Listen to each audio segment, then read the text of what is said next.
महात्मा फुले असतील किंवा सावित्रीबाई असतील, यांचं जे कार्य आहे त्या कार्याला विरोध करणाऱ्या शक्ती आजही त्या ठिकाणी अस्तित्वात आहेत.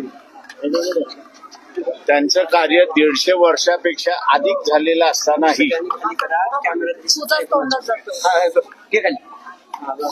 150 वर्ष झाल्यानंतरही त्यांनी सुरुवात केलेलं कार्य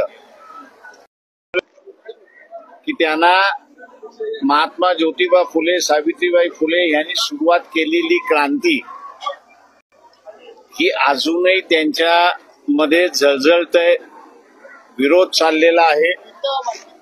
आणि दुसऱ्या बाजूस लोकांचा असणारा त्यांच्याबद्दलचा आदर हा नुसता महाराष्ट्रात नाही तर देशभर सुद्धा चाललेला अशी असणारी परिस्थिती आहे.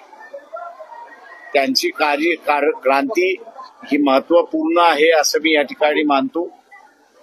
देश घडवणारी क्रांती आहे आणि म्हणून सर्वच त्याला असणारा अभिवादन करण्यासाठी आज आम्ही या ठिकाणी आलेलो आहोत. सर, आंदोलन पण करताय. जो चित्रपट फुलेंच्या जीवनावर येणार होता आज खरं तर तो रिलीज होणार होता कारण आज जयंती आहे त्यांची, पण तो काही संघटनांनी विरोध केला. आता तो चित्रपट 15 दिवसानंतर प्रदर्शित केला जातो.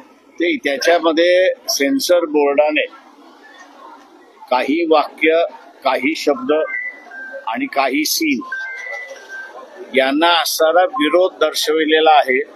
काही संघटनांनी पत्र लिहिली आहेत म्हणून सेन्सर बोर्डाला आमचं म्हणणं आहे की ती वाक्य, ती सीन हे महात्मा फुलेंच्या समग्र साहित्य जे महाराष्ट्र शासनाने प्रकाशित केलेलं आहे त्याच्यातला तो असणारा हिस्सा आहे.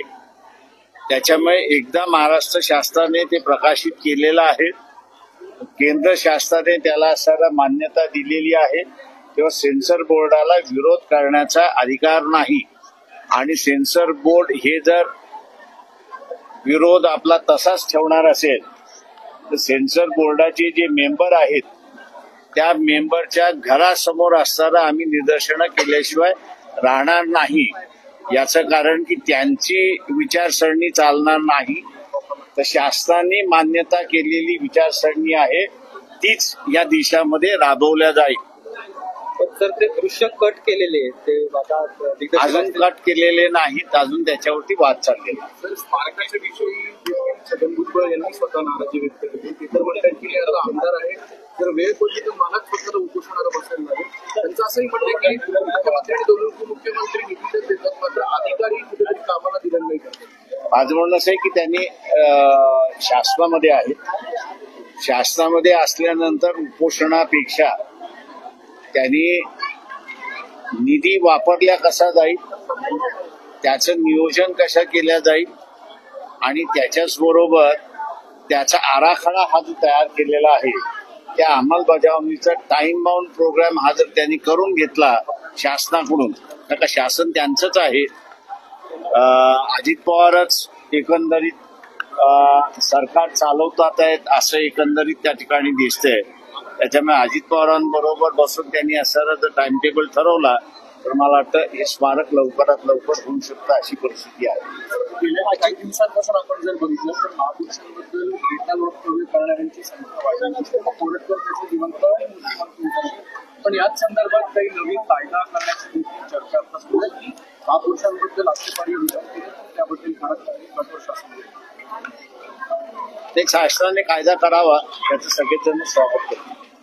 सर, जरी कायदा केला ना, आता तुम्ही चित्रपटाचा पण विषय घेतला, ज्या वेळेस ऐतिहासिक चित्रपट येतात ते महापुरुषांवरती असू द्या किंवा इतर कुठल्याही त्याला विरोध हा होतोच. सेन्सर बोर्डाने प्रयत्न घेतले. माझं म्हणणं असं आहे त्याच्यामध्ये शासनाने जी भूमिका मान्य केलेली आहे त्या मान्यतेच्या विरोधात सेन्सर बोर्ड त्या ठिकाणी जाऊ शकत नाही.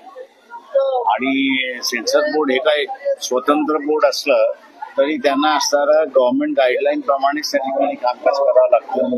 आणि ते म्हणून म्हटलं की त्यांना असताना स्वतःच्या विचारसरणीला फिल्मवरती लादता येत नाही अशी परिस्थिती आहे. 26 हल्ल्यातील मास्टर माइंड जो आहे तो राणा त्याची आता कस्टडी भारताने घेतलेली आहे. त्याला प्रत्येक शहरात फिरवलं जाणार आहे. मोठं यश म्हणावं लागेल भारतीय सरकारचं. म्हणणार आहे यश नाही, हा टिटपूचा आहे त्याच्यातला. सर म्हणजे काल त्या पिल्लाईचं होम सेक्रेटरी पिल्लाय त्या काळी होते, त्यांचं स्टेटमेंट जर आपण असं वाचलं तर त्यांचं स्टेटमेंट होम मंत्रीच त्या ठिकाणी म्हणते की हा मराठी भाषेमध्ये ज्याला आपण तुटपूजा म्हणतो तो हा तुटपूजा त्याच्यामधला आहे, हा काही मेन आरोपी नाही किंवा हा काही त्याच्यामधला नाही. त्याच्यामुळे उगीच असं ढोल बजावण्याचं कामकाज भारतीय जनता पक्षाने उदयनराजे काही वेळापूर्वी असं म्हटलं की स्त्री शिक्षणाची जी शाळा आहे ती केवली प्रतापसिंह महाराजांनी सुरू केली, जेव्हा की इतिहास आपण सगळेजण जाणतो. त्याला मोठा विरोध होता. अनुकरण केलं महात्मा फुलेंचं. सर महात्मा फुलेंचं अनुकरण केलं. कैसा देखते हैं आप, क्या बताएंगे? ठीक है, सेक्रेटरी पिलाई उस वक्त जो थे उनका कल बयान आया है और उन्होंने कहा कि गौर राणा जो है वो बहुत बड़ा व्यक्ति नहीं, बहुत छोटा व्यक्ति है, इसलिए इसकी बात नहीं होनी चाहिए और बहुत बड़ी उपलब्धि है ऐसा उन्होंने खुद माना नहीं. तो मेरे ख्याल से होम सेक्रेटरी का बयान जो है वो सबने वैसे की वैसे स्वीकारना चाहिए. आमची व्हिडिओ बातमी आवडल्यास लाईक, शेअर आणि समांतर चॅनलला सबस्क्राईब करायला विसरू नका.